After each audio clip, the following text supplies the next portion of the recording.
People say they want information, right? Team members want their leaders to keep them informed. Customers want you to send more information before they make a decision. The public wants political parties to explain policy before they decide who to vote for. A lack of detail is perceived as cause for concern, reason enough for rejecting an idea.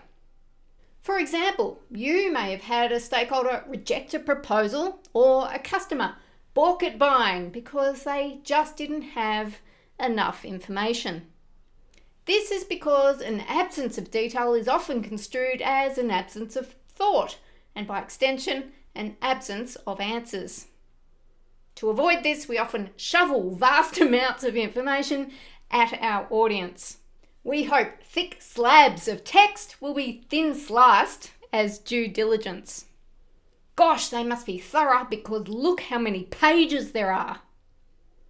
But there are significant costs with assuming more information is better, with assuming that in order to convince people to proceed, all we need to do is to provide more detail. These costs include your time to create, compile and communicate the information, and their time in engaging with the information. So, how do we know how much information to provide? And is that even the right question to ask? Hi, I'm Bri Williams, the Behaviour Changer. In this video, I'm going to explain what it is people really want when they ask for more detail and how to get information right. Let's start by understanding why people think they need more detail.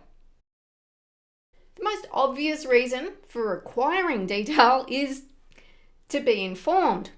People want to have the same facts and information as the person suggesting the change because it levels the playing field. But while information is about being informed, what's the point of being informed? To avoid a bad outcome. When people are asking you for more information, what they're really seeking is confidence. They want to feel comfortable that they know what's likely to happen and what it means for them. Thinking of it this way, more information is not the answer. More confidence is. Plus, providing more information has some other costs we haven't spoken about yet. We've already noted costs involved in assuming more information is the answer. It costs you time and money to create the information and costs your customer to engage with it. There are other costs as well. When you give people more detail and more detail and more detail, this opens you up to two more problems. First, they get overwhelmed by the information.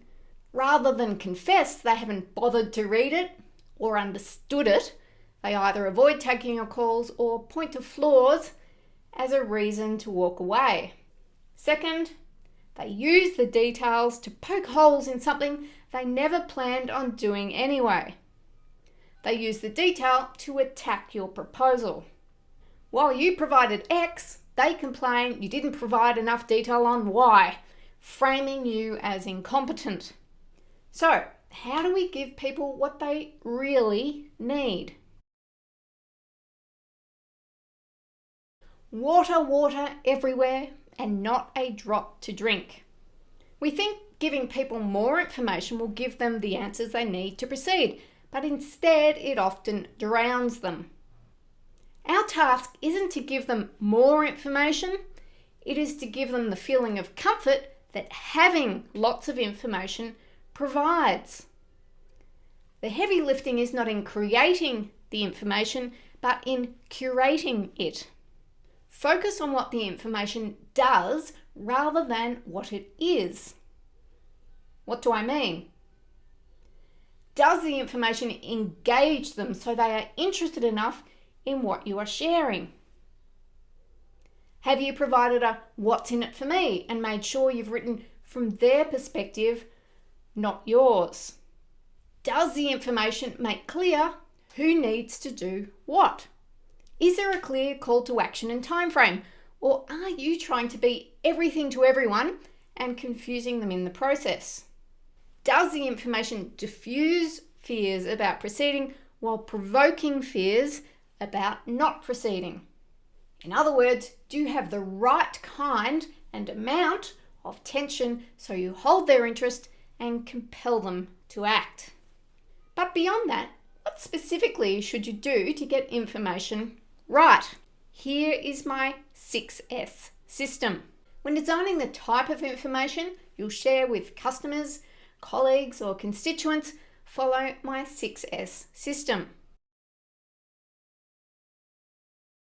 Goodness, I think I've reached my alliteration count for the day. Here it is. Number 1, synopsis. When people are confronted by heavy slabs of text, they tend to either ignore or skim it. It's daunting. To overcome overwhelm, make sure you provide a summary up front. Explain what's in it for them to bother even reading the summary. That's right, you need 2 what's in it for me statements. One is the benefit to them for proceeding with the project or the purchase. The other, and the one that's often overlooked, is a benefit for bothering to read the rest of the information. Use language like, you'll come away knowing ... or you'll learn 3 things ... Setting up a promise of what they'll get by spending time reading the details. Number 2, scope. What's the scope of the information? We need to be clear on this so people know what they will and won't get. Establishing scope avoids criticism that your information overlooked a topic, because you've been clear that it is a deliberate decision what is in and what is out. Number 3, sequence. In structuring your sentences, sequence them using my get before give and done before do rules. In short, tell them what they get before what they have to give you, and explain what you've already done before asking them to do something. For example, rather than emphasizing what they have to give you by stating, you will need to provide 3 forms of identification to access the system, emphasize the value to them, what they get instead.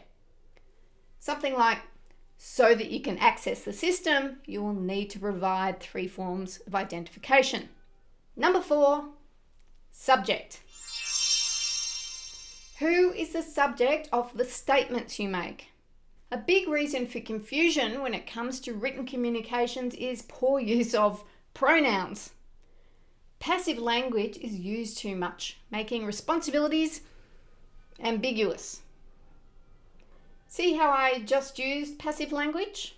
I said passive language is used too much. By whom, Bri? By whom?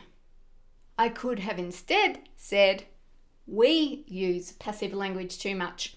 If it's understood, I'm talking about you and me.